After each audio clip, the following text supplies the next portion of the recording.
niya. Eh hindi ko talaga maintindihan ang pinagsasabi niyan. Maliwanag na ang PDP may sariling lakad, may sariling mga kandidato, hinding-hindi si Bongbong. Nag-umpisa kami mag-usap-usap sa isang GC noong September 7. Nag-uusap na kami pero nag-decide ako mag-GC na tayo. At sa awa ng Diyos, kahapon, sa yamot ko, sa inis ko dyan, sa sinungaling na yan, na hanap ko ang aking lumang cellphone, andito. At as usual, Samsung na may note. At nakita ko yung aming pagte-text. Yan, nabuo ang isang grupo kasama ng ilang kamag-anak, na kamag-anak rin ni Inday, kamag-anak rin namin. Makikita nyo, September 8, dineklara na Go Duterte na ang standard bearer. Walang Bongbong, walang Sara. Ang sinungaling talaga. Pagkatapos, September 10, sabi nga, duda na si Presidente o si Sara ay tatakbo. Sinabi ni Mayora noon na silang mag-ama may deal. Isa lang ang tatakbo sa kanila sa national. Hindi ko maintindihan ang mga claim nitong taong ito. Tapos, in-endorse, September 19, magulo talagang panahon na yun eh. Si Pacquiao naman ang in-endorso. September 28, nag-usap-usap kami sa bahay, andyan si Bongbong, yung kamag-anak namin, si Mike Acevedo Lopez, kamag-anak namin ng mga Duterte. Hindi ko maintindihan, may lola yung nanay ko, na lola rin ni PRRD. Ang sabi, Bongbong will file. Ako to, text ko to, nakita ko eh. He will file October 6 as instructed. Pero sana somebody will file as his VP. Kasi nakakatawa naman, walang katandem. Yun ang pinapaliwanag ko kay VP Sara Mayora noon. Still hoping you will run and he will slide down to VP ASAP. Ewan, ganon. Ngayon, ang sagot naman ni VP, tulad ng sinabi niya sa media, naku, ang usapan namin ni PRRD, VP na siya sa PDP. Ako, mayor na. At yun nga ang nangyari. The same day, VP Sara, then Mayor, filed her COC as Davao Mayor. Di ba nangyari yon? Pagkatapos, eto, October 6, si Bongbong nag-file candidacy for President at ang maliwanag, mag-isa lang siya. Kasi eto nga, inaasam-asam namin na si Mayora pa rin ang kanyang katandem.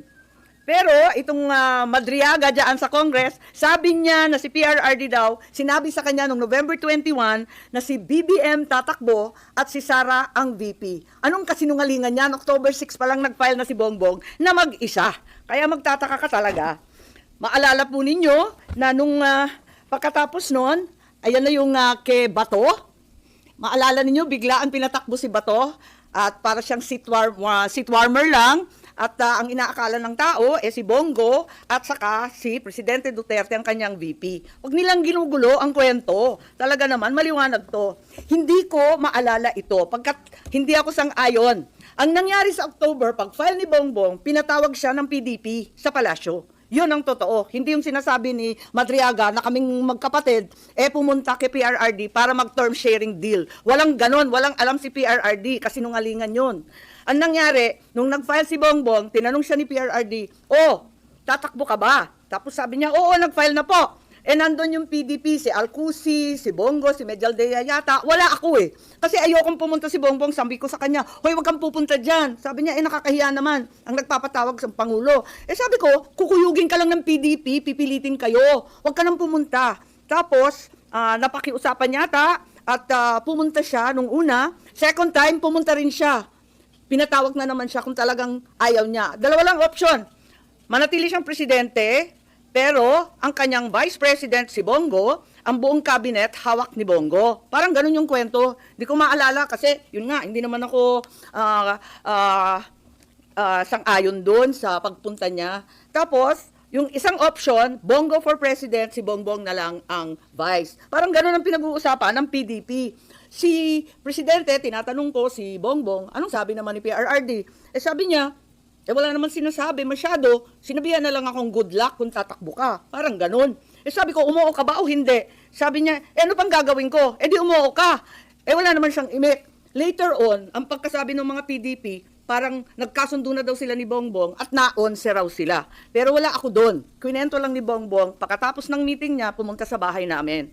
Ngayon, tuloy-tuloy, porsigido pa rin ako na si VP Sara ang maging katandem ni Bongbong. Kinukulit ko siya. Tapos, nung bandang October 27, kasi nga nabalitaan, na pinapatawag ng PDP si Bongbong, nagtatanong, sure ka ba na aatras si BBM sa PDP talks? Ayan, andito sa telepono ko. Andyan, nakikita ba? Ayan. Oo nga, grabe sa media. Hindi ko naman iniinsulto yung PDP, pero tapos na yung mga salita-salitang ganyan. Tapos, ang sabi ni Mayora noon, duda ko, mahina akong Vice President. Sabi ko, mahina kang Vice President kasi gusto naming lahat President ka. Magpa-survey ka. Kaya, nahanap ko nga, andito pa, pinaprint ko ulit yung mga survey. Nagpagawa pa siya ng survey. Hirap na hirap nga kami magpa-survey pagkat, eto nga, talagang undas nun eh. All Saints Day noon, ang hirap maghagilap ng tao, pero kahit papano nakapag-produce kami ng survey at nag-presentation noong November 3 na tama nga ang kutob niya, mahina siya bilang vice-presidente kesa sa presidente. Kasi na-disappoint yung mga Sara All. Alam naman natin yon. Pero sabi ko, malakas ka pa rin. Walang tatalo sa'yo. At yun, panay ang usap namin kung anong gagawin, kung anong dapat. At walang kinalaman to sa PDP at PRRD. May kanya-kanyang landas to eh. Talagang magulo nun eh. Makita ninyo, November 9, si Mayora nag-withdraw from the mayoralty race. Baste replaced her. So hindi ko alam yung mga November 21 ng Madriaga na yan. Pagkatapos noon, makita ninyo ang ating vice-presidente nag-resign sa hugpong. Ayun, November 10 din yan. Tapos, noong November 11, sa isang kasal ng anak ni Senator Revilla, si Inday Sara sumali sa Lakas CMD para meron na siyang national party. Naghahanda na siya. Ayun. Pagkatapos niyan, nag-happy birthday na naman siya sa GC. Happy birthday, Senator Amy. Many, many happy returns. Tapos, tinatanong ako sa telepono, ano naman ang birthday wish mo? Sabi ko, birthday wish ko, same as last year, Inday for President. So hanggang sa dulo talaga, pinagpipilitan namin na siya talaga.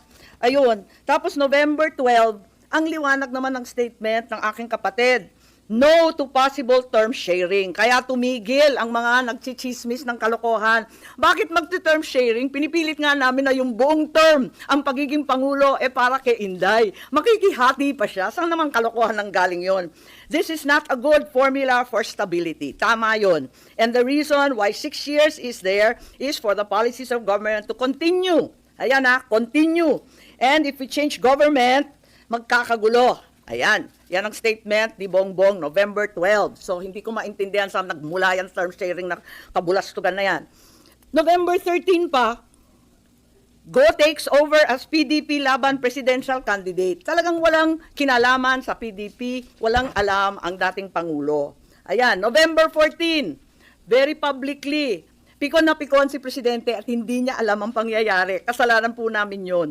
Sara did not consult him on her 2022 plans. Sasabihin ko ang rason, di ako makasuporta. Ayan, binabanatan na naman niya. Kita naman natin, November 14 na yan. Ewan ko kung saan yung kasunduan na pinagsasabi na kinumbinsi ni Bongbong o kinumbinsi si Bongbong, pati yung sinungaling, nagkabulbul na. I'm sure yung pagtakbo, desisyon ni na Bongbong. Totoo naman, ang kulit-kulit kaya namin. Tapos, November 16, sabi ni Nograles, wala nang Duterte go. November 16 din, talagang nag-iisip na kami ng kampanya kasi pumila na eh. So doon sa group chat, makikita ninyo, I like unity, power tandem yan. Sabi ko, uniteam. Tapos sabi, only team. Okay, ilabas ko na to, uniteam na tayo. At doon nagmula yung uniteam, November 16. Okay? So, hindi ko maintindihan yung November 21, nangangampanya na by November 21. Nako. Pero, hindi pa rin napapawi ang galit ni PRRD, November 18, bumabanat pa rin kay Bongbong. Asan ang pagkakasundo dyan? Tapos, tuloy-tuloy na po, November 21, nasa Davao, nasa Mindanao, November 25, tuloy-tuloy na yung mga partido na sumapi. At finally, matagal to December 14, tsaka lang nag-withdraw at umatras si Bongo bilang presidente. Kaya gusto ko lang i-tweet itong mga kabuktutan na mga ito at sasabihin ko lang na pawang kasinungalingan ang pinagbibitaw ng Madriagang yan. Kung meron mang itinuro ang kasaysayan sa isang Marcos katulad ko, yun ay maging tapat sa bayan at sa iyong prinsipyo. Hindi nila kayang sirain si Inday Dahil hindi siya gumawa ng ikasisira ng kanyang pangalan. Kaya gagamit sila ng taong wasak na ang pagkatao para subukan wasakin din ang vice-presidente. Oo, inaamin ko, ginamit ako at naging kasangkapan ng isang gobyernong taliwas ang pamumuno sa uri ng serbisyong bayang iminulat sa akin ng aking ama. Ito ang gobyernong nangako na pagpapatuloy ng nasimula ni PRRD, ni Presidente Rodrigo Roa Duterte, ngunit naging simula ng pagbagsak ng ating bansa. Kahit kailan, hindi ko kinonsinti at wala akong balak konsintihin ang kapatid ko. At kahit kailan, hindi rin naman ako tatahimik. Hindi ko hahayaang harap-harapan magsinungaling ang isang tao para matupad ang ambisyon ng iilan at tuluyang mailibing ang ating bayan. Sa korupsyon, sa kasakiman, sa walang saysay na pamumulitika, kahit ngayon sa harap ng malupit na krisis. Bongbong, Pangulong Marcos, alam mo ang katotohanan. Andun ka. Magkasama tayo. Kung hindi mo ito ipinag-uutos, walang dahilan para hindi mo itama ang kasinungalingan na ito. Huwag mong konsintihin ang mga politikong ginagamit ang sinungaling na si Madriaga. Yun lang po. Pero kilala niyo si Madriaga na talagang tao ni VP Sara? Huhi! Sino ba yun? Pero ma'am, doon sa ginawa niyo ngayon na press con, di ba possible na umakyat dito sa Senate yung impeachment case? Hindi kaya ma-question na yung inyong pagiging impeachment judge? Ang totoo, hindi ko maintindihan kung anong koneksyon dito sa impeachment case. Ang sinasabi ko lang, yung katotohanan tungkol sa mga pangyayari noong 2021 na walang kinalaman sa impeachment. Mananatiling akong juror at judge at pakikinggan ko yung ebidensya nila. Pero sa aking tingin, wala naman tong koneksyon at hindi naman yata bawal magsabi ng totoo. Kasi ma'am, doon sa hearing kahapon, iwas na iwas sila na yung mga possible probing question, yung pag-question sa credibility, dahil sa Senate daw dapat pag-usapan yung credibility ni Madriaga bilang testigo. Ang sinasabi ko lang, yung mga claim niya, alam na alam ko na hindi totoo at palagay ko, walang koneksyon sa impeachment. Ilag na ilag rin ako katulad ng ibang senador na mag-comment whether pro or con. Pero sa mga linathala, itong mga impormasyon niya tungkol sa term sharing, tungkol sa kasunduan, tungkol sa pag-uusap at meeting-meeting, alam ko kasi yan hindi naman totoo. So, ma'am, do you think sinong gumagamit kay Madriaga para gawin yung sabi niyo nga pagsisinungaling? Hindi ko alam, maraming ambisyoso ngayon. Maraming buhayang malaya pa rin. So, pwedeng may connection sa 2028 yung ginagawang pagsisinungaling. Madriaga. Marahil. Yes. Ma'am, but in raising yun pong mga, sabi nyo nga po, truth, na hindi totoo yung sinasabi ni Madriaga, are you also questioning his credibility bilang witness doon sa impeachment hearing? Ganyang klase bang mga testigo ang ihaharap sa Senado? Mahiya naman sila. But yung kahapon po na hearing, yun nga po as mentioned earlier, iwas po yung mga congressman daw na pag-usapan yung credibility. Meron pa pong na-strike off the record ng mga comments about credibility of Madriaga. Do you agree with that, ma'am? Pasensya, hindi ko napakinggan yung hearing kahapon dahil may hearing rin tayo dito yung tungkol sa Roblox, di ba? At naghahanap nga ako ng IME solution na matapos na kasi mga kabataan na nakasalalay dun eh. Pero yun nga, binalita sa akin na kung ano-anong claim, dinawit pa yung pangalan ko, dinamay pa kami na hindi naman totoo, talagang kinailangan talaga na tuwirin itong kabugtutan. Yes? Ma'am, balikan ko lang si Madriaga. Kasi kahapon nagpakita sila ng mga series of pictures and even videos na talagang kung titingnan mo, kasama siya sa inner circle ni Vice President before, during, and after. Pasensya, hindi ko na nakita. Tulad ng sinabi ko kanina, unang-una, may hearing ako, marami tayong trabaho dito sa Senado. Ikalawa, nayamot na ako nung kung ano-anong pinagsasabi tungkol sa akin eh. Hindi ko nakita sa madaling sabi. Pero personally, ma'am, you never had any chance of... Sa dami ng tao sa isang kampanya, hindi ko na sure. Baka nandun, hindi ko alam. Pero hindi ko talaga siya nakilala. Ang nakita ko na lang, nagulat na lang ako, sino yung paiyak-iyak dyan? Ang drama yan. In terms of credibility, ang sinasabi niya, ma'am, hindi siya dapat pakinggan. Wala akong sinasabi sa credibility. Ang sinasabi ko, incredible yung sinasabi niya. Kasi nandun ako alam ko. Wala naman siya doon sa mga usapin namin. Hindi naman siya kasali sa GC. Ma'am, going back lang doon kay PRRD, paano nyo na pahupa yung, di ba nakita naman natin, na may galit pa rin si Presidente even before, during that time. Paano napahupa yung galit ni dating Pangulong Duterte at pumayag din eventually doon sa Uniteam? Nakisuyo kami sa mga kaibigan niya, pati kay Senator Bongo, pati kay sa kanyang ES. Nakisuyo rin kami kay Pastor Kibuloy na awatin na lamang kasi katandem na ng anak niya, kawawa naman. Pumayag naman si Presidente Duterte. Pero wala na siyang magawa by then, wala na mga kasunduan, term sharing na kalokohan. Tapos ni. Po. Isa rin sa na-mention ni Madriaga, yun daw confidential fund ni BP Sara, hindi in 11 days but in 24 hours na 18 hours, di ba? How do you find that statement? Hindi ko alam, tulad ng sinabi ko, talagang hindi ko naman pinakinggan ng buo, nabalita lang sa akin na binanggit ako. Hindi ko pa nakikita yung iba niyang sinabi. So wala kayong prejudgment sa kanyang credibility, doon lang Doon lang talaga, doon sa term sharing. tungkol sa akin. Kasi klarong-klaro talaga sa akin. Ang liwa-liwanag, ano? Nahanap ko pa yung telepono, andito pa yung mga survey na tira-tira. Naku talaga naman. Babalik ta rin niya lahat yan. So you're appealing to PBBM na sana kung hindi siya nasa likod nito, itama niya yung kasinungalingan na yun ni Madriaga. Oo, kasi magkasama kami. Alam niya yung totoo. Are you expecting him to say something about that, ma'am? Sana. Ma'am, doon sa FB mo recently, parang sabi mo may mga nananawagan sa iyo na sana ilabas yung medical bulletin o tunay na kalagayan ng kalusugan ng Pangulo. Pero after that, parang the same day yata, nagpakita si Presidente, nag-jogging, nag-jumping jack, and then mga challenge pa niya yung mga tao na nagsasabing may sakit siya na sumama sa kanyang mag-gym at magbuhat. Hindi kami nagkikita, tama yon. Kaya ang dami nangungulit sa akin. Oy, pagtapat na ninyo yung nangyayari kay Presidente. Sabi ko, sa kasamaan pala, di naman kami nagkikita. Mukhang isang taon ni. Kaya hindi ko masasabi. At wala naman doktor na humaharap at nagtatapat ng medical bulletin. Ang alam ko, yung alam din ninyo. Pero kung gumagaling na siya, magpapasalamat ako. So doon sa nakita mo mukhang okay na siya, ma'am. Sa tingin niyo, convincing? Hindi ko alam. Kasi puros video lang katulad ninyo ang napapanood ko. So wala talagang communication, ma'am, para kumustahin siya, si President? Nag-e-effort yung aking mga anak. Wala naman sinasabi. Okay daw. Yes po. Yun lang pong sinabi ni Madriaga na yung about term sharing. Ano po sa tingin niyo motive? Bakit niya i-float itong idea na Hindi ko alam. Wala ngang sense eh. Talagang kabulastugan eh. Bakit magti-term sharing samantalang nagmamakaawa na kami na si Sara magpresidente? Makikishare pa ba naman yun? Anong kalokohan yan? At tulad ng sinabi mo, anong pakay nun? Anong purpose? For what ang term sharing? Ang ini-imply ba niya na nanggugulo ang mga Duterte kasi hindi na isatupad yung term sharing agreement? Yung ba ang implication? Hindi ko alam. It's all speculation on my part. I have no clue. I don't know the guy. Huhi na huhi ako dyan.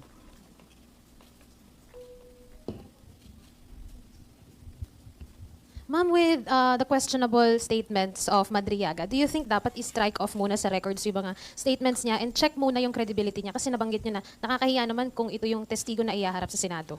Matagal ako sa Congress at alam ko maraming magaling dyan. Sila nang bahala kung anong gagawin. Pero tulad ni Tanya Gaisano Lee na painter, na pinabulaan din yung tungkol sa painting, na hindi siya scholar na taga Laguna, kundi isang tumataginting na Gaisano pa, talagang maraming hindi totoo. Nag-statement din si VP Sara tungkol sa bar exam niya. So, ako, nagdadagdag lang ako ng alam ko. Kung anong gagawin ng Kongreso, nasa sa kanila yan. Saan yung ginagawa po ba ngayon ng HOR dito sa impeachment proceedings? Sa tingin niyo po ba dapat dito sa Senate ginagawa yun? Kasi may presentation of evidences na po and witnesses sa HOR ngayon po eh. Hindi ko alam, may nagsasabi na parang mini trial. Pero Congress has its own rules, may sarili silang patakaran, may sarili silang pinatutunguhan. So ma'am, kapag umakyat dito sa Senate yung impeachment case against BP Sara, pagdating sa punto na yun, i-confront niyo si Madriaga? Hindi ko masasabi yun kasi talagang hindi ko pa rin masalat kung paano yung connection sa impeachment nito eh. Ma'am, dun sa huling part nung ano nyo kanina, may challenge kayo or appeal kay BBM to speak up, to tell the truth po. Ano po yung particular po dun sa, yung negotiations po na i-kontra nyo, ibabangga kay dun sa statement ni Madriaga? Sinabi ko na di ba, yung term sharing, yung November 21, yung mga kinumbinsi, natatakbo. Wala namang kinalaman si PRRD dun. Yung ano ma'am, parang sinabi nyo rin kanina, nag-issue na rin ng statement si BBM na dinideny niya na yung term sharing po dun kanina. Yun ang statement ng 2021. 2021 po. Yan, nasa dyaryo. Oo. Yan po. Ang media rin naman ang naglabas. Yun nga, yun lang naman. Ma'am, during the negotiation po, hindi si Pangulong Digong blindsided po ba siya? And si BBM all the way alam niya? Wala kaming negotiation kay PRRD. Nabulagta na lang yung matanda. Kasalanan namin yun, totoo. Wala siyang kaalam-alam. May info ko ba kung sinong handler niya? Ni Madriaga? Handler Nino, Ni Madriaga. malay ko. Maen pa. At pakialam ko. Pero the mere fact na aminado siya na kaya niya ginawa ito, nagalit siya dahil kinusuhan siya ng kidnapping ni Ay, wala rin akong pakialam sa Attorney angst Roque angst at niya. din para masama loob niya dahil mas Ay, pinaburan si Roque. Mukhang marami siyang problema. So may motibo siya, ma'am, ba't niya Hindi ko ginawa? alam, marami siyang problema. Hindi ko alam. Hindi ko siya kilala. Ang alam ko lang, yung katotohanan ng mga pangyayari noong 2021 na walang kinalaman sa kasinungalingan niya kahapon. Okay. Ma'am, other matters po sana. Yep. Sa are you satisfied by yung naging actions ng Department of Energy after the Protect hearing last Monday? And after mo sila i-call out dun sa mga specific issues na ni-raise mo? Hindi, meron kasi nagreklamo sa akin, hindi daw mapirmahan yung kanyang kontrata ba yun o approval sa additional energy something, hindi ko naman masyadong maintindihan. Mabilis lang. Sabi, ma'am, 2 araw lang silang pumapasok dyan sa PNOC at DOE. Hindi ka makapagpapirma. Sabi ko, ganun ba? Sure ka? Sila pa yung lead agency, sila pa yung 2 araw. Nagulat ako. Nung chinek ko, talagang may department order. Naloka naman ako doon. Sabi ko, ba't ganun? Sabi nila, work from home. Pero yung buong gobyerno, 4 days lang. Kasi yun ang utos ng OP Di syempre, susunod sa Pangulo. Pagkatapos yung private sector nga, ngarag na ngarag, kaya 5 days pa rin. Hindi nga nagbawas yung private sector halos Kaya nagulat ako yung lead agency, ba't ganon? Sabihin ng work from home, yung pagpapapirma ng kontrata, yung mga approval, hindi naman pwedeng by remote yung mga ganyan. Ma'am, do you also accept yung reasons naman ng executive kung bakit yung emergency powers, ang grinant lang na excise tax relief ay sa LPG at kerosene, ano? Yung diesel at yung gasoline, which is yung mas kailangan ng mas marami, hindi sinama? Pikon na ako kasi minadali kami ng bonggang-bongga dito. Hindi man kami hinayaan magdebate ng sapat. Kasi ako, nung pinagpipilitan yung excise tax ng emergency, pinapaliwanag ko at nais ko sana magkipagdebate na yung excise tax, magbe-benepisyo dyan yung mga dambuhalang oil companies. Hindi naman dadagundong yan sa mga customer. Kaya sinasabi ko na baka hindi yan ang tama. Tapos wala pang income, walang revenue, walang koleksyon ng gobyerno para ipamahagi on a targeted and focused basis sa mga talagang hirap na sektor. Kaya wala, no opportunity to debate. O sige, adi umalis na ako noon at sabi nila, pinasa na daw yung sa excise tax. O di sige.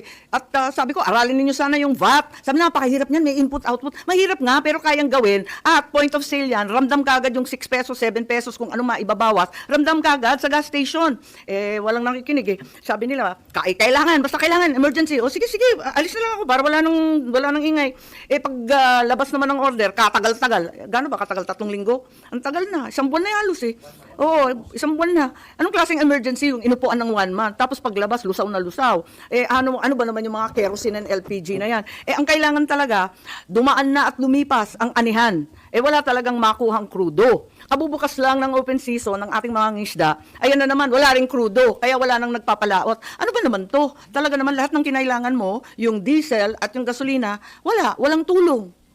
Parang napabulaanan rin tayo dyan sa excise tax and VAT Hindi totoong tax exemption to Parang dating yung concern nila, yung magiging foregone revenue, parang nag-iingat. Yun nga, naintindihan ko, ingat na ingat sa foregone revenue kasi nga wala ngang koleksyon. Pero, ganun pa man, hindi ko maintindihan, pinagmamalaki nila pa ulit-ulit, 238 billion ang remainder balance from 2025 GAA and 2026 we can free up.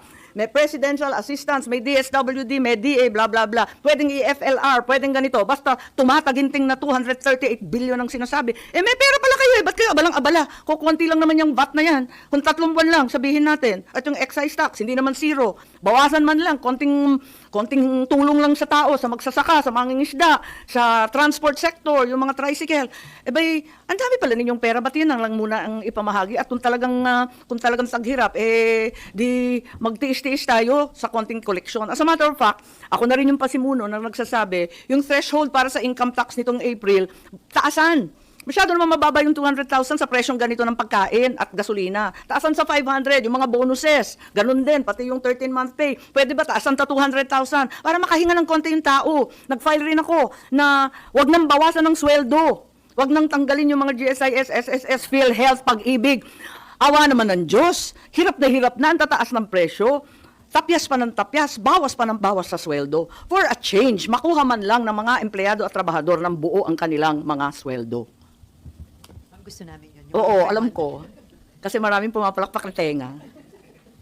Ayun. Ma'am, kahit may panawagan kayo na direkta ng mag-order tayo, mag-purchase ng oil sa Russia, pero still, according to Energy Secretary Garin, nakipag-coordinate siya sa DFA para i-request na magkaroon ng another window or extension doon sa sanction waiver. Kaibigan ko si Sharon pero hindi ko siya gets ha, promise ha. Di ba kahapon, andun na sa Russia si Prabowo ng Indonesia. Bakit sa kanya pwede? Bakit tayo hindi? Di ba may ambassador rin tayong Russian na narito, very cooperative, parati nakikipag-meeting yan.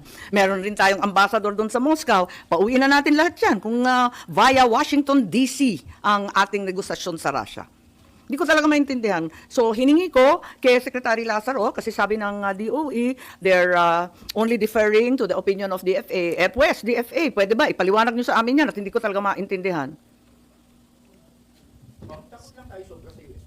Hindi ko alam sa kanila. So, ang implication nun, mas magiging... Pero hindi tayo tako at mabomba. Halabira pa rin ang EDCA. So, mong pagka ganun, mas mabagal yung proseso ng pag... Eh, di ba emergency nga, urgent nga, di ba? Sabi nga sa Gensan, sa Zamboanga, wala na, patay na ang industriya ng commercial and even municipal fishing. Wala na sa 1 linggo. Uuwi na silang lahat, wala nang kayang bumili ng krudo. At ang sabi, hindi, kasi kailangan pumunta sa Washington DC, kausapin yung, ano yun, State Department, Department of Trade, Department of, maraming department, 2 department ang sinabi, nakalimutan ko na nayamot ako Basta 2 department ang pakikisuyuan doon sa US, tapos babalik yung ambassador natin sa Washington, tapos pupunta na naman sa Russia kung okay ba, tapos mangungontrata tayo. Ano ba yun ang gulo-gulo? Bakit yung Petron? Dire-diretso si Ramon Ang nakapagdala ng ikalawa ng shipload para sa Petron. Bakit kaya ng private, hindi kaya ng gobyerno? Di ko gets. Ma'am, ipagdating po kaya sa mga paayuda, kahapon po kasi sabi ni Senator Tulfo, concern niya yung pag-sustain ng ayuda. Pag na-trigger din daw po sa Bayanihan 3, saan daw po kukunin yung pera para sa mga sektor. Do you have the same sentiment po? Oo, totoo naman, may hangganan talaga ang pagbibigay ng ayuda, unfortunately. At yun nga, ang pinangangambahan. Pero wag naman idamot yung 238 billion. Andiyan na yan. Ikalawa, sino bang binibigyan? Kasi nalilito ako kasi 'di ba transport, agri, fisheries, mga commuter, yan ang dapat talaga bigyan kaagad. Hindi naman sila nakikinabang, hindi ko maintindihan. Akala ko nga pag angkat ng oil galing sa Russia, diretso nang ibebenta ng gobyerno sa ating mga sektor na nangangailangan. Yun pala dadaan pa sa mga private oil companies, pagkikitaan pa, papatungan pa, may cartelization, may collusion, ano ba talaga? Kaya ewan ko, hindi ko talaga maintindihan kung ano talaga ang nangyayari. Pinagmamalaki nila, marami silang pera. Bakit yung ayuda, 10,000 people lang ang recipient? Pagkatapos yung binibigyan, ibibigay sa may-ari ng malalaking bus company. Pero yung driver, wala. Yung mga mismong operator ng jeep, wala. Hindi ko talaga maintindihan. Kanino bang listahan yan? Ma'am, so dapat po ba pati po yung oil deregulation law i-repeal na rin po o amyandahan? Well, meron akong final. Hindi total deregulation, hindi na pwede yon, yung katulad nung sinasabi ni Senate President. Para sa akin kasi, kailangan hinay-hinay. Sa oil deregulation, ang akin muna, sa unbundling. Kailangan, may transparency. Paliwanag naman ng ating mga oil companies, bakit 280% ang increase ng crudo, ng diesel, yung gasolina, 200%? Bakit naman nagkaganoon? Bakit yung ating mga kapitbahay sa ASEAN, 20%, pinakamataas na 30%? Bakit sa atin, 100%? Hindi ko maintindihan Kaya siguro, kinakailangan, at sinulat ko doon, unbundling katulad ng ginagawa sa kuryente, ipaliwanag yung iba't ibang items, bakit nadagdagan ng labis-labis, at tignan natin kung totoo, unbundle our rates. And at the same time, conduct hearings. Kapag magtataas, sasabihin na naman, di ba, next week, meron na namang pagtaas ng presyo, karo-rollback lang, itataas na naman. Ano ba ito? Parang nakakahilo na tong tsubibong to. Next week, sabi, tataas na naman. May paliwanag ba? May hearing ba? Nag-audit ba yung DOE? Bakit basta-basta na lang magpapahiwatig ng ganon? Hindi naman pwedeng ganon. So, ma'am, naniniwala kayo may cartel sa oil industry? Hindi ko alam. Kailangan alamin at kinakailangan magka-hearing, kailangan may transparency, may accountability. Hindi ko lang ubos maisip bakit tayo ang pinakamahal ang langis sa buong ASEAN, sa buong Asia Pacific. According to Senator Win Gatchalian, para matulungan din yung mga middle class, i-absorb muna ng government yung premium sa SSS at GSIS ng mga empleyado. Well, sinabi ko na yan di ba? Yung SSS, GSIS, yung PhilHealth, yung Pag-ibig, lahat ng bawas sa sweldo. Wag muna, moratorium muna, maawat mahabag. 3 buwan lang, at least, makahinga man lang tayo. Hindi natin alam kung gaano katagal to. Pag-usapan natin sa pagkatapos ng 1 quarter. Pero pagbigyan muna ng 3 buwan na makaraos. Alam ninyo, ang problema dito, tumatanda na rin ako, dinaanan na kasi natin to Ito kumbaga ay third oil shock na natin. Ang unang nangyari 1974, tapos 1979, nakita ko, kasama ako ng aking ama, na umiikot ng mundo humihingi ng langis. Kaya hindi to bago sa akin Kaya nagtataka rin ako, bakit hindi na lang tayo dumediretso sa Brunei, Indonesia, yan, sa Russia, sa China. Marami naman tayong kaibigan, humingi naman tayo at pakiusapan. Ba't naman tayo natatakot sa kung sino-sino? Di ba kaibigan naman natin ng US, ba't tayo natatakot? Other issue, according to Senator JB, hindi siya makagalaw as Ethics Committee Chairman kasi hanggang ngayon hindi daw pumipirma yung minority doon sa rules. So hindi pa ma-adapt at ma-publish kaya hindi masisimulan yung pag-action sa mga Ethics Committee. Ay, ganun ba? Hindi ko alam, hindi ko sure. Hindi ko pa siya nakakausap tungkol dyan. Pero member ka ma'am ng Ethics Committee? Yes. 3 ba kami? Si BG, si Marcoleta, saka ako. And Joel hindi? Hindi. Okay. Parang kaming 3. So ma'am, hindi ka pa pumipirma dun sa rules? Hindi ko alam, kasi ilang beses na pinaltan Hindi ko na maalala. Kailangan siguro mag-usap, hindi ko alam. Pero kung handa ano kang ng pumirma latest. dun ma'am sa rules? I don't know, ano ng latest version kasi? Yung rules po ang pinapalitan, hindi po yung composition ng committee. Hindi, wala talagang Hindi pinapal. talaga mapirmahan. Ay, hindi yung composition, hindi naman pwedeng paltan yun na-nominate na sa floor, tapos na yun. So, yung Roblox. Wala talaga. Well, kahapon ang kasunduan, bigyan ng palugid ng 3 buwan, which to me reasonable kung talagang maisasatupad yung mga pinapangako nilang mga safety measures na madaling intindihin at gamitin ng mga parents, di pagbigyan natin. Full disclosure nga, sabi ko, kasi nag-operate ako ng animation at game development studio. Gustong-gusto ko sana yung Roblox yan. Kasi binibigyan ka ng pagkakataon at kapangyarihan na gumawa ng sarili mong game. Ang bongga. Ako rin ang author kasi ng Creative Industries Law. Gusto ko yan. Kaya lang, kung nakakasama na sa mga bata, nabe-brainwash, o di kaya sinusuyo ng mga sexual predator, ibang usapan na yan. Hindi po pwede yan. Okay. Ang mahiwagang phone, nahanap ko lang